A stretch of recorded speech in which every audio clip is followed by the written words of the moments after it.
You will address the king with respect, or you will not address him at all." The words cut through the kitchen like a blade, and Alara flinched, her hands stilling over the silver platter she had been polishing for the past hour. The head servant, Margot, stood in the doorway with her arms crossed, her expression carved from disapproval and barely concealed disgust. "And you will certainly not be anywhere near the ceremonial hall tonight. Your presence would be an insult to the occasion." Alara nodded, keeping her eyes downcast as she had learned to do over the years. Speaking only invited more cruelty, more reasons for them to remind her of what she was. Nothing. No one. An omega without a wolf, without family, without value. She had been found as an infant on the borders of the Blood Moon territory, wrapped in rags so threadbare they disintegrated when touched, with no identification, no pack scent, nothing to indicate where she had come from or who had abandoned her. The Alpha at the E. Time had allowed her to live, a decision many in the pack still questioned, and she had grown up in the shadows of the palace, doing the work no one else wanted to do, eating the scraps no one else would touch, and occupying a space so small and insignificant that most pack members did not even know her name. Tonight was the Ceremonia de Lua de Sangue, an event that occurred once every 50 years when the moon turned the color of fresh blood and the veil between the spirit world and the living. Realm grew thin. It was during this ceremony that the Alpha King would present his chosen mate to the ancestors, to the pack, and to the assembled leaders of every major territory on the continent. For months, the palace had been preparing. Alara had scrubbed floors until her knees bled, polished silver until her reflection mocked her from every gleaming surface, and prepared feast dishes she would never be allowed to taste. She had done it all in silence, as she always did, because silence was survival. The pack had no use for her voice. They barely acknowledged her existence. She was furniture, decoration. Less than either, actually, because at least furniture served a purpose people noticed. "The Lady Seraphina will be arriving within the hour," Margot continued, her tone sharp with anticipation. "She will need attendants to help her prepare. You will stay in the lower kitchens. You will not be seen. Am I understood?" Alara nodded again, and Margot swept from the room with the kind of self-importance that came from serving those who mattered. The moment she was alone, Alara released a breath she had not realized she was holding. Her hands trembled slightly as she set down the polishing cloth. Lady Seraphina, daughter of Alpha Councilman Varenus. Beautiful, educated, powerful in her own right with a wolf as white as winter snow and twice as cold. She was everything an Alpha King's mate should be. Everything Alara would never be. The palace thrummed with energy as evening approached. Alara could feel it even in the depths of the lower kitchens where she had been confined. The actual ceremony would take place in the Grand Hall, a massive chamber carved from black stone and decorated with the sigils of every pack that had sworn fealty to the Blood Moon throne. Alara had only seen it once, years ago, when she had been tasked with delivering fresh linens and had made the mistake of glancing inside. The sight had stolen her breath. Massive columns rose toward a ceiling, painted with the history of their kind, depicting the first wolves, the first transformation, the first Alpha King crowned under a blood moon. Ancient magic saturated every stone, every carving, every inch of that sacred space. She would never set foot in it again. People like her did not belong in places like that. But fate, as Alara would soon learn, cared very little about what people like her deserved or where they belonged. The first sign that something was wrong came in the form of screaming. Not the excited chatter of pack members gathering for the ceremony, but genuine screams of terror that echoed through the stone corridors and made every wolf in the palace freeze. Alara looked up from the potatoes she had been peeling, her heart suddenly racing. The screaming was followed by a sound she had only heard once before, during a raid on the northern border when she was a child. A roar, deep, primal, ancient, the kind of sound that vibrated in your chest and made your bones feel like water. The kind of sound that came from something far larger and far more dangerous than any normal wolf. Fenrir, the Alpha King's war beast. Alara dropped the knife she had been holding, and it clattered against the stone floor. Everyone in the realm knew about Fenrir. The creature was legend-made flesh, a beast from the old times when magic ran thick in the blood of their kind, and monsters walked alongside men. Bonded to the Blood Moon royal line for over 1,000 years, passed down. From king to king, Fenrir was said to be unkillable, unstoppable, and utterly loyal to one thing alone: the true ruler of the Blood Moon pack. Not the person who wore the crown, but the person who deserved it. The person the old magic recognized. Alara had never seen Fenrir. Few had. The creature was kept in the ancient forest that bordered the palace grounds, emerging only when the king required its presence for war or for ceremonies of the highest importance. And apparently, tonight qualified. Another roar shook the palace, and this time Alara heard the unmistakable sound of stone cracking. She should stay where she was. Margot had been clear. But something pulled at her, something she could not name, something that felt like invisible threads wrapped around her ribs and tugging her toward the upper levels. Before she could think better of it, before logic could override instinct, Alara found herself moving. She slipped from the kitchens and into the corridor, following the sounds of chaos. The palace was in disarray. Servants ran in every direction, pack members shouted contradicting orders, and the scent of fear saturated the air so thickly Alara could taste it on her tongue. She pressed herself against the wall, making herself as small as possible as people rushed past without seeing her. Invisible, as always. She climbed the servant stairs, her heart pounding so hard she thought it might crack her ribs, and emerged on the 3rd level where the grand hall was located. The massive doors stood open, and through them Alara could see pack members crowding the entrance, their faces pale, their eyes wide with shock. She should not look. She should turn around and return to the kitchens before anyone noticed her absence. But that pull, that inexplicable magnetism, dragged her forward. Alara edged closer, slipping between bodies that did not register her presence, until she could see into the grand hall itself. What she saw made her breath catch and her knees weaken. The hall was filled with hundreds of pack members, all dressed in their finest ceremonial attire, all frozen in absolute stillness. At the far end, on the raised dais where the Alpha King's throne sat carved from a single piece of obsidian, stood King Killian Stormborn himself. Alara had seen him before, of course, though always from a distance, always from the shadows where she belonged. He was exactly what an Alpha King should be. Tall, powerfully built, with dark hair that fell to his shoulders, and eyes the color of molten gold. He wore black ceremonial armor etched with silver runes that gleamed in the torchlight, and his presence alone commanded attention, respect, submission. Beside him stood Lady Seraphina, draped in white silk that contrasted beautifully with her pale skin and platinum hair. She looked like a goddess. She looked like a queen. But neither of them was what had captured the attention of every person in that room. Between the throne and the assembled crowd stood Fenrir.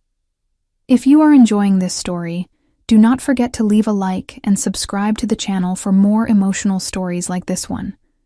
The creature was massive, easily twice the size of the largest wolf Alara had ever seen, with fur as black as a starless night, and eyes that glowed with an eerie blue light.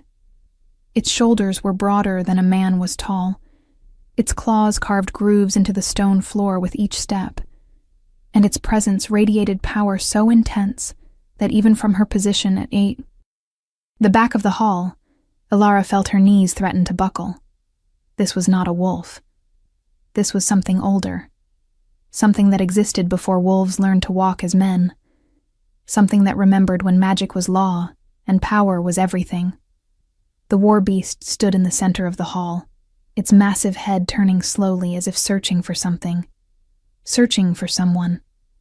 King Killian spoke, his voice carrying easily across the silent space. Fenrir recognizes the blood of the ancients. He calls, "To the one who carries the mark of the first line." His golden eyes scanned the crowd, confusion flickering across his features, for just a moment before his expression hardened into the mask of authority he always wore. "Step forward. Whoever you are, step forward now." No one moved.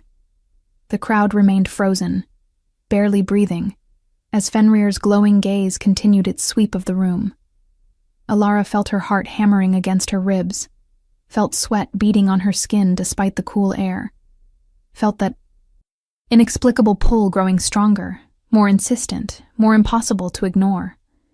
This was madness. This had nothing to do with her. She was nobody. She was nothing. She did not even have a wolf. But her feet moved anyway. One step, then another, carrying her forward even as her mind screamed at her to stop, to hide, to run.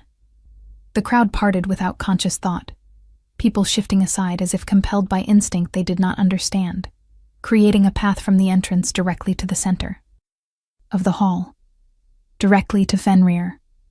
Alara walked as if in a dream, her vision tunneling until all she could see was those glowing blue eyes fixed on her with an intensity that should have terrified her, but instead felt strangely familiar, strangely right. She was aware of the whispers starting, the gasps of shock, the hissed questions. "Who is that? Is that the kitchen girl? What is she doing here? Someone stop her before she gets herself killed." But no one stopped her. No one moved. They all simply watched as the girl they had ignored for 20 years walked toward a creature that could tear her apart with a single swipe of its massive paw. When Alara was perhaps 10 feet away, Fenrir moved. The beast took 3 ground-shaking steps forward, closing the distance between them in seconds, and Alara's breath caught in her throat. This close, she could see every detail. The scars that crisscrossed Fenrir's muzzle, evidence of countless battles survived, the intelligence in those glowing eyes, ancient and knowing and far too aware. The way the air around the creature seemed to shimmer with barely contained power. Alara knew she should run. Every instinct screamed at her to flee, but she could not move, could not breathe, could only stand there as Fenrir lowered its massive head, bringing those glowing eyes level with hers. For a moment, nothing happened. The entire hall held its breath. And then Fenrir did something that had not occurred in living memory, something that had not happened since the very first Alpha King had proven his right to rule over 1,000 years ago. The war beast bent its front legs and lowered its body until its massive head rested on the stone floor. At Alara's feet, in a position of complete and utter submission. The silence that followed was deafening. Alara stared down at the creature that had just knelt before her, her mind refusing to process what was happening. This was impossible. This was insane. She was nobody. She was nothing. She was just the kitchen girl who scrubbed floors and kept her head down and survived by being invisible. But Fenrir did not seem to care about any of that. The beast remained motionless in its submissive position, waiting. Alara's hands trembled as she slowly, hesitantly reached down. Her fingers made contact with Fenrir's fur, and the moment they did, the world exploded. Power slammed into her like a physical force, driving her to her knees beside the war beast. Images flooded her. Mind, memories that were not hers, knowledge that had been sleeping in her blood for 20 years, suddenly awakening with violent force. She saw battles fought before recorded history. She saw wolves the size of mountains running beneath skies painted with colors that no longer existed. She saw a lineage stretching back through time, an unbroken chain of power and magic and blood that connected her to something ancient, something primordial, something that had been lost so long ago that most believed it had never existed at all. The primordials, the first wolves, the original rulers who had commanded not through strength alone, but through their connection to the very essence of what it meant to be wolf, to be wild, to be free. Their line had been thought extinct, wiped out in the wars that had reshaped the world and established the Alpha Kings as the supreme authority. But it had not been extinct. It had been hidden, protected, waiting for the right moment to resurface, waiting for the right person to carry it forward. Alara gasped as the visions released her, leaving her kneeling beside Fenrir with tears streaming down her face and power crackling along her skin like lightning. She looked up, her vision swimming, and found King Killian standing directly in front of her. He had moved from the dais without her noticing, had crossed the hall in seconds, and now he stared down at her with an expression she could not read. "Impossible," someone whispered from the crowd, and Alara recognized Lady Seraphina's voice, sharp with disbelief and something darker, something that sounded like fury. "She is nobody. She does not even have a wolf. This must be some kind of trick." But Killian did not look away from Alara. His golden eyes searched her face as if seeing her for the first time, as if the girl who had been invisible to him for her entire life had suddenly become the only thing in the room worth looking at. "Fenrir does not make mistakes," he said quietly, but his voice carried to every corner of the silent hall. "The war beast knows the old blood when he encounters it. He recognizes the mark of the first line." He extended his hand toward her, and Alara stared at it as if it were a serpent about to strike. "Rise," he commanded, though his tone was gentler than she had ever heard from him before. "Tell me your name." "Alara." The word came out as barely more than a whisper, and she had to force herself to speak again, louder this time. "My name is Alara." She did not take his hand. Could not. The power still crackling through her veins made her afraid to touch anyone, afraid of what might happen if she did. Killian seemed to understand. He lowered his hand, but did not step back.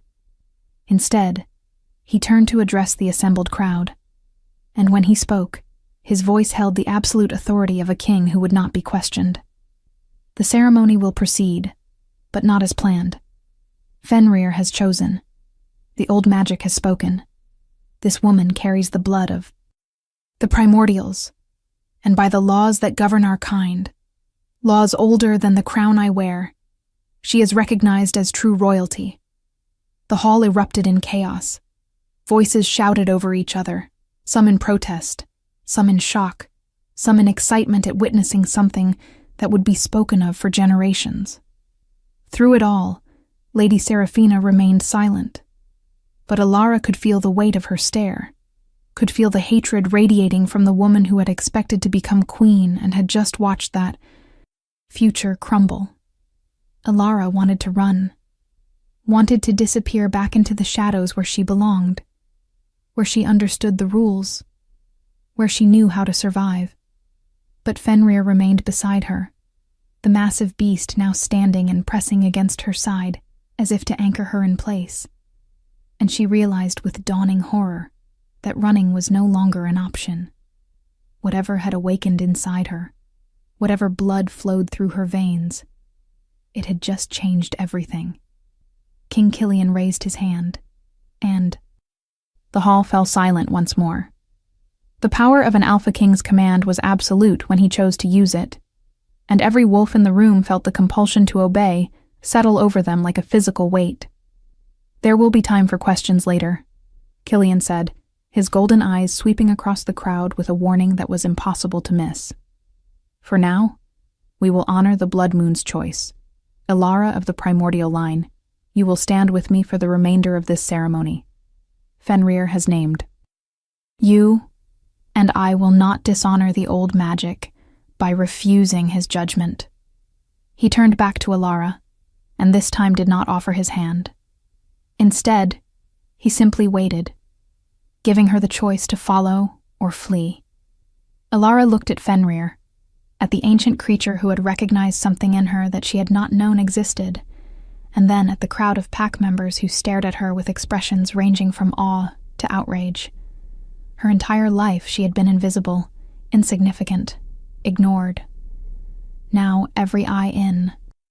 The room was on her, and she had no idea how to bear the weight of that attention. But she was tired. So unbearably tired of being nothing, of accepting scraps, of believing she deserved the cruelty they gave her simply because she had been born without the one thing that defined their world. A wolf. Except she did have a wolf. She could feel it now. That presence inside her that had been sleeping for 20 years, stirring at last, stretching as if waking from a long dream. It was not like the wolves she had seen others shift into. This was older, wilder, something that carried the echo of when their kind had been gods instead of subjects. And it was hers. Ilara took a breath, straightened her shoulders, and walked forward to stand beside the Alpha King. The crowd gasped. Fenrir followed, positioning himself on her other side. And together the three of them stood before the assembled packs, as witnesses to something that should not have been possible. What do you think will happen? Next? Leave your predictions in the comments below. The ceremony continued, though nothing proceeded as it had been planned. The High Elder, an ancient wolf whose fur had gone pure white with age, and whose eyes had witnessed the crowning of 3 Alpha Kings, stepped forward to perform the blood rites.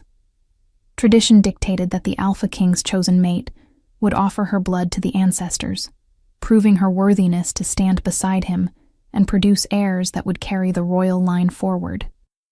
But as the elder prepared the ceremonial blade, his hands trembling slightly with age, or perhaps with the magnitude of what was occurring, Killian spoke.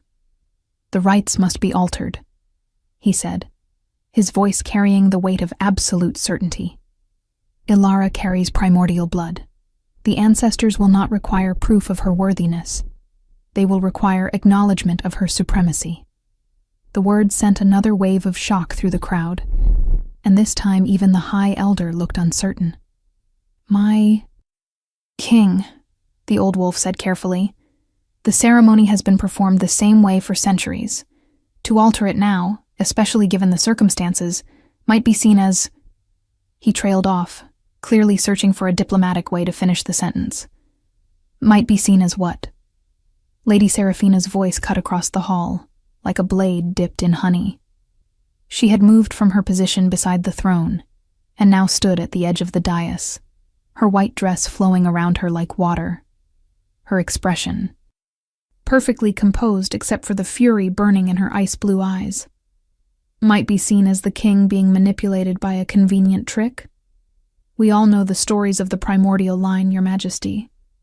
We also know those bloodlines died out centuries ago. What we are witnessing here is either an impossibility or a very clever deception. Ilara felt every word like a physical blow. Part of her agreed with Seraphina. This had to be a mistake, some cosmic joke being played at her expense.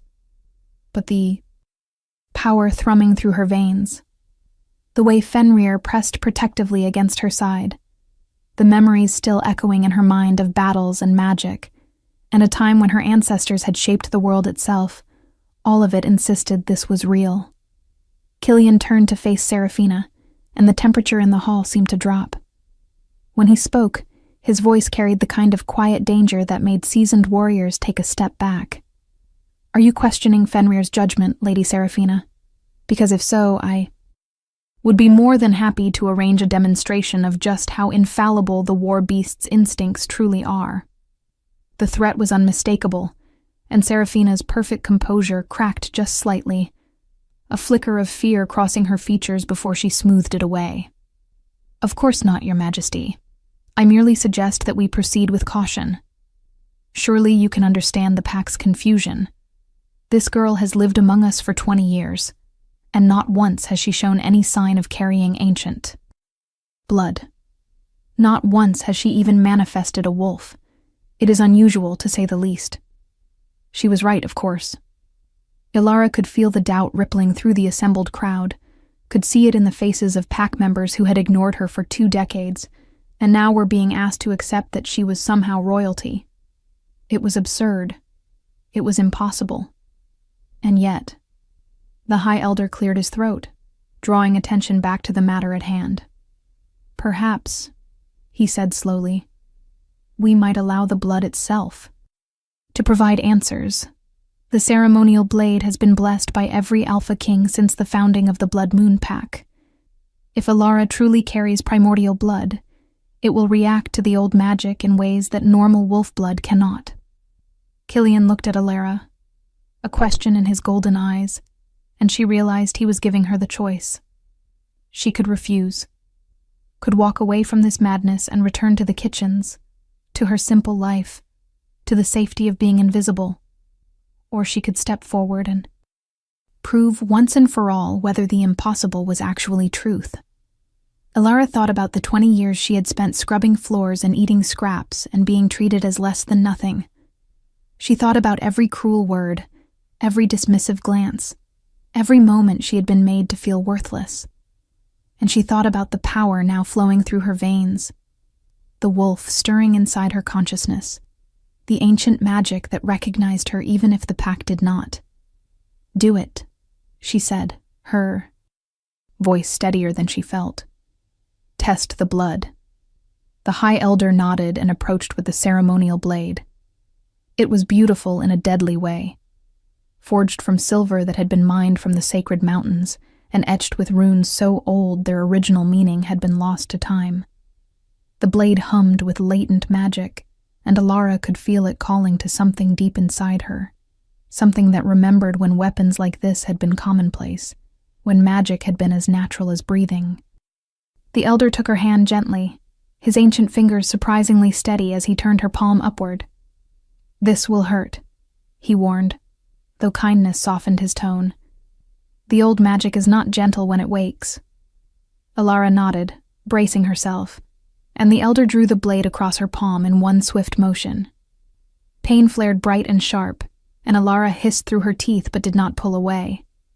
Blood welled from the cut, crimson and ordinary, and for a heartbeat nothing happened. Alara felt her stomach drop. This had all been a mistake, a cruel joke. The universe's way of reminding her that she would never be anything more than what she was. But then her blood touched the runes etched into the blade, and everything changed. The silver began to glow, first faintly, then with increasing brilliance until it was nearly impossible to look at directly. The runes ignited with golden light, ancient words blazing to life after centuries of dormancy, and the air around them began to shimmer and crack with energy. Alara gasped as power surged up her arm from the point where her blood met the blade, racing through her veins like liquid fire. It did not hurt exactly, but it was overwhelming, consuming, transformative. She could feel something inside her responding to the magic, could feel barriers she had not known existed beginning to crumble and fall away. And then she felt her wolf, not the whisper of presence she had sensed before, but the full, overwhelming reality of it. The creature that had been sleeping inside her for 20 years suddenly opened its eyes, and Alara nearly collapsed under the weight of its consciousness joining with hers. It was massive, ancient, powerful beyond anything she had imagined possible. Its fur was the color of moonlight on water, silver and white and pale blue all woven together, and its eyes glowed with the same ethereal light that now poured from the ceremonial blade. This was not a normal wolf. This was something that had not walked the earth in over 1,000 years. This was a primordial.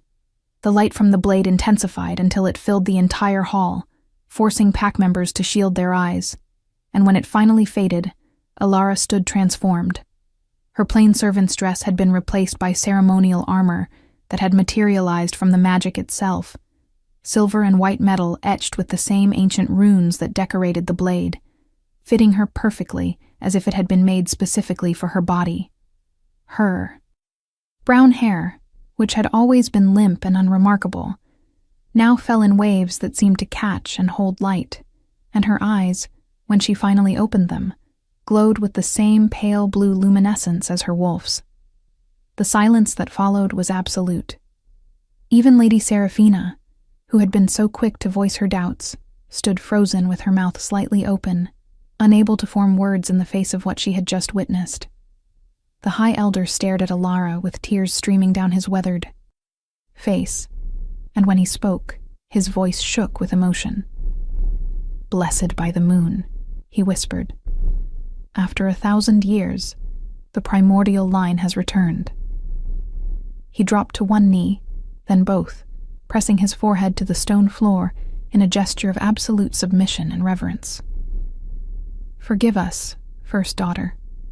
Forgive us for not seeing what you were, for not protecting you as we should have."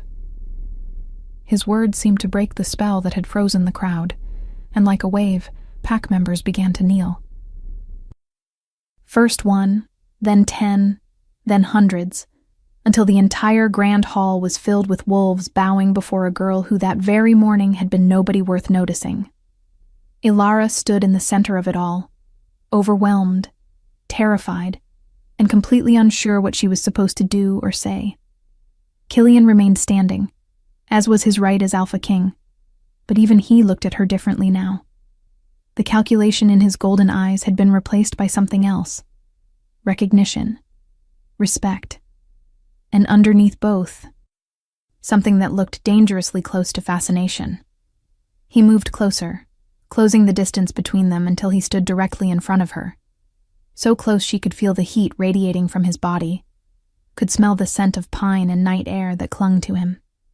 "Ilara of the primordial line," he said formally, his voice carrying across the silent hall. "Fenrir has chosen you. The old magic has acknowledged you. And I, Killian Stormborn, Alpha King of the Blood Moon Pack and Sovereign of the Northern Territories, recognize your right to stand as equal to any ruler in this realm." He extended his hand once more, and this time Alara understood what he was offering. Not just assistance, but partnership, alliance, a place beside him not as a subordinate, but as someone whose bloodline was potentially even more ancient and powerful than his own. If you want to see how this story ends, make sure you are subscribed with notifications on. Alara looked at his outstretched hand for a long moment, her mind racing. Accepting would change everything, would thrust her into a world of politics and power struggles and expectations she had no training to meet. But refusing would be worse.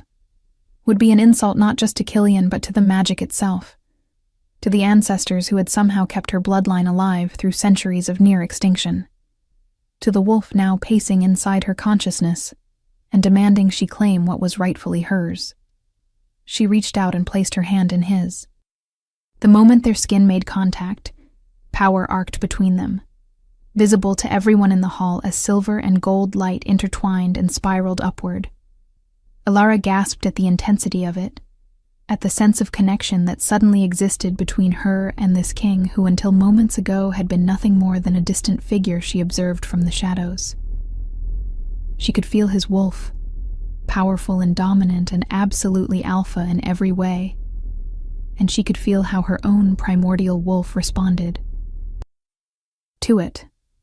Not with submission, as she might have expected, but with challenge and interest, and a recognition that went deeper than logic or reason.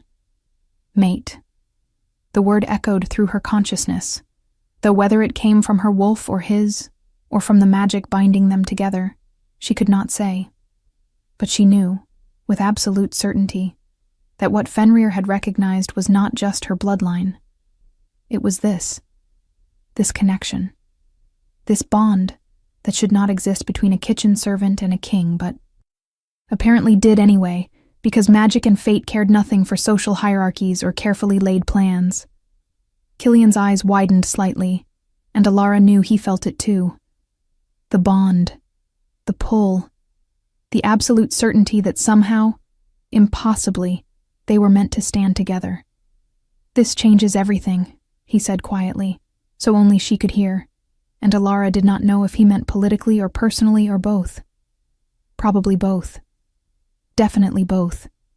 He turned to address the crowd, though he did not. Release her hand, and when he spoke, his voice carried the weight of absolute authority. "The Ceremonia da Lua de Sangue will conclude as the old magic demands. Ilara of the primordial line will stand beside me not as consort, but as equal ruler, as the ancient laws decree when one bearing the first blood is discovered. The implications of those words rippled through the hall like shockwaves. Equal ruler.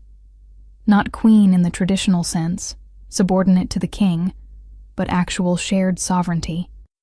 It was unprecedented, radical, and according to laws so old, most wolves had forgotten they existed, completely legitimate.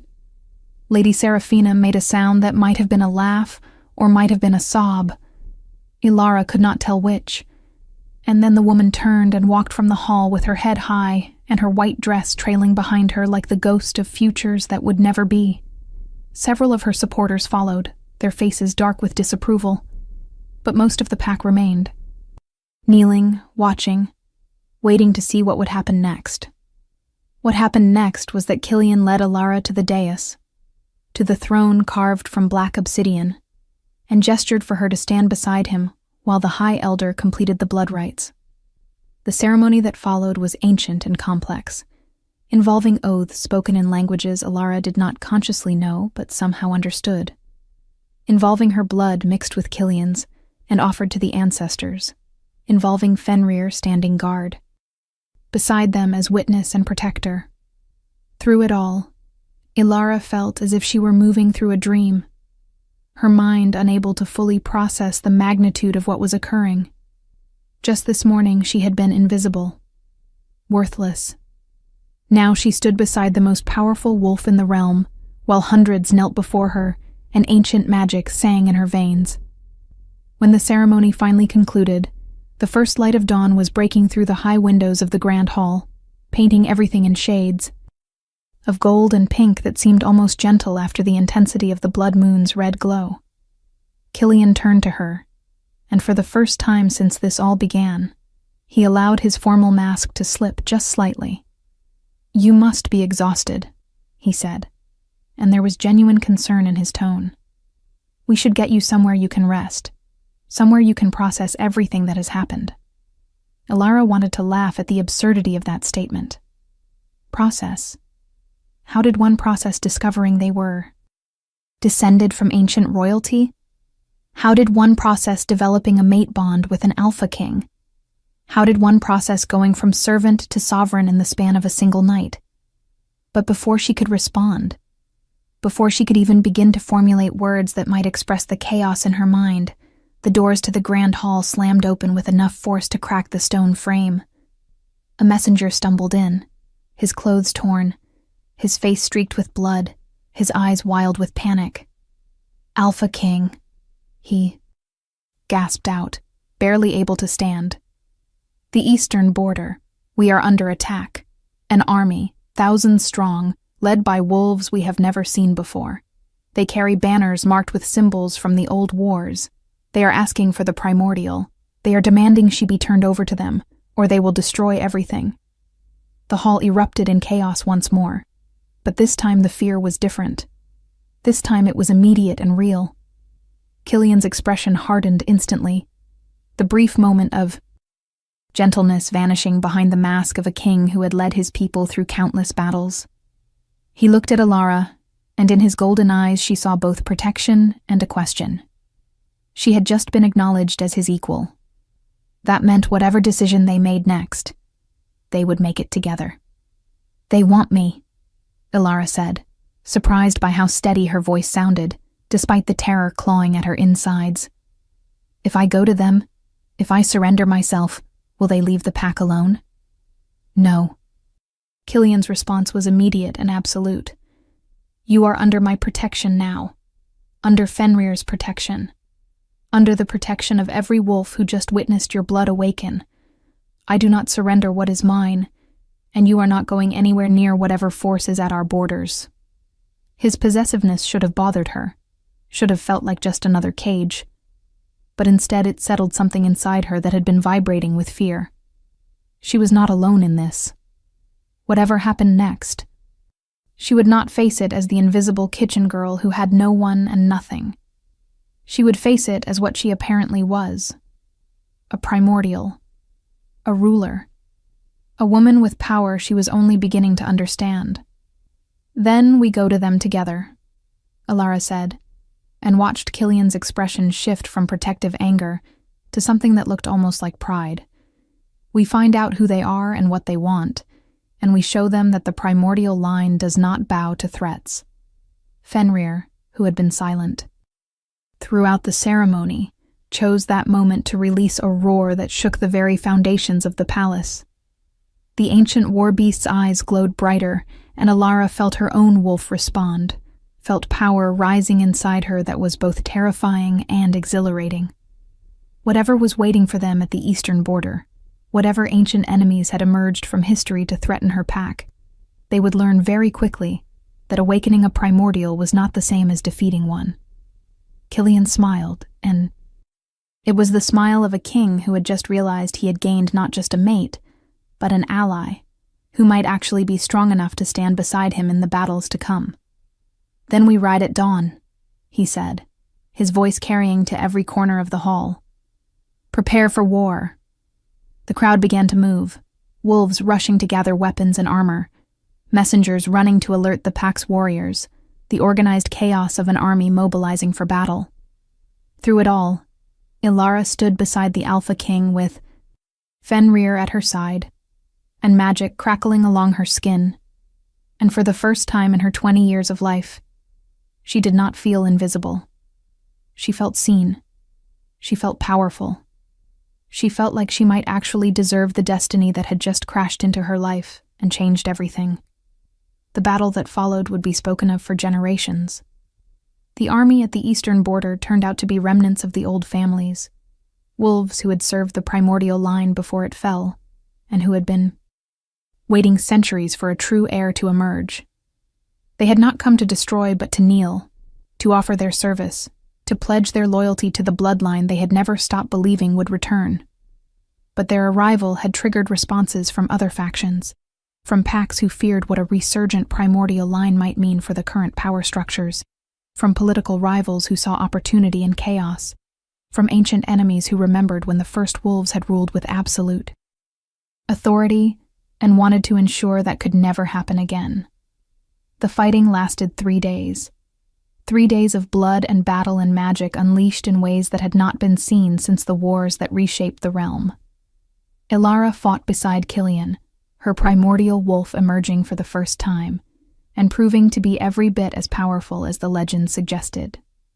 She moved through the battlefield like moonlight made flesh, her silver fur glowing even in daylight, her power washing over enemies and allies alike. Fenrir fought with her, the ancient war beast obeying her commands as readily as it obeyed Killian's, and together they became a force that could not be stopped.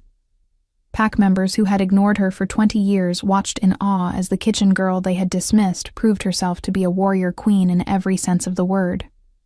When the dust finally settled, when treaties had been signed and alliances forged, and the last of the hostile forces either defeated or integrated into the Blood Moon Pack, Alara stood once more in the grand hall beside Killian. This time, though, there was no ceremony, no crowd, just the two of them, and the dawn light streaming through windows that had been shattered during the fighting and hastily repaired. "You saved us," Killian said quietly.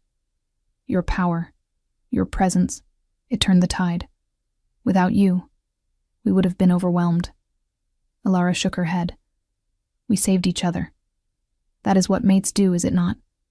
The word hung between them, finally acknowledged, and Killian reached out to cup her face in his hand, his touch gentle despite the calluses from years of wielding weapons. "I did not choose you," he admitted. "Fenrir did. Fate did. But given the chance to choose again, knowing everything I know now, I would choose you every single time." Alara felt tears prickling at the corners of her eyes, though whether from exhaustion or emotion or relief that she had survived, she could not say. "I spent 20 years being invisible," she whispered, "being nothing. And now I am everything I never knew I could be. It is terrifying." "I know," Killian said, and the understanding in his voice made her believe he truly did. "But you do not have to carry it alone. That is what this bond means. That is what being equals means. We face it together. He leaned in slowly, giving her time to pull away if she wanted, but Alara did not want to pull away.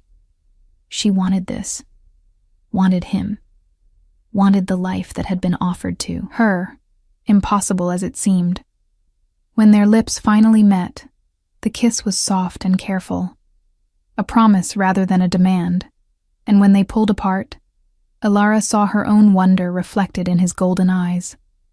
Together, she agreed, and felt her primordial wolf settle contentedly inside her consciousness, finally at peace with where it belonged, with who it belonged to. The weeks that followed were a whirlwind of political maneuvering, of learning to navigate court politics, of discovering the full extent of her powers and what it meant to be a primordial in a world that had forgotten her kind existed. Alara made mistakes. She struggled. There were moments when she wanted nothing more than to return to the simple invisibility of scrubbing floors and being ignored. But Killian was there, patient and supportive, and occasionally frustrated, but never dismissive, never cruel. And slowly, carefully, Alara began to grow into the role that had been thrust upon her. She appointed advisors from among the wolves who had once ignored her, choosing those who had shown kindness when they did not have to, and she began to implement changes that would ensure no one else in the pack would ever feel as worthless as she once had. Lady Seraphina eventually returned to court, her pride wounded but her political instincts too sharp to stay away from power permanently.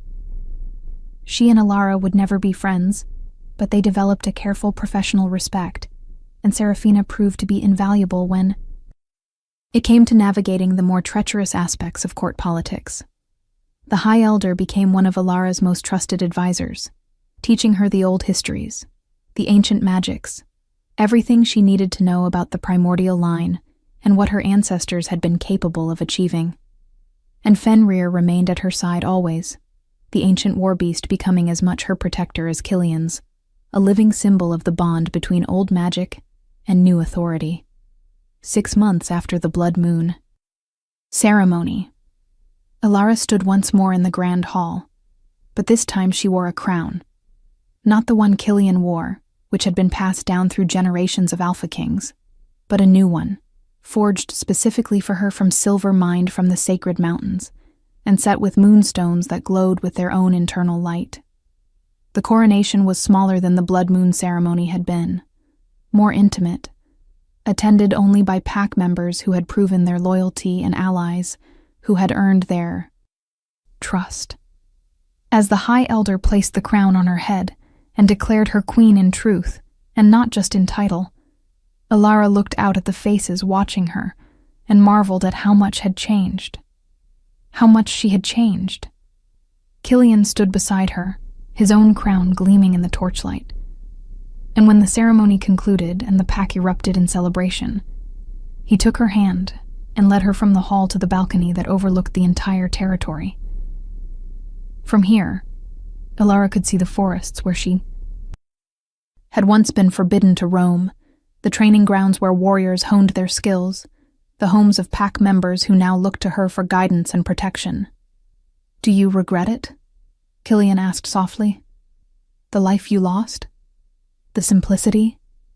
Alara considered the question seriously, thinking about the girl she had been just 6 months ago, invisible and ignored, and so certain she would never be anything more.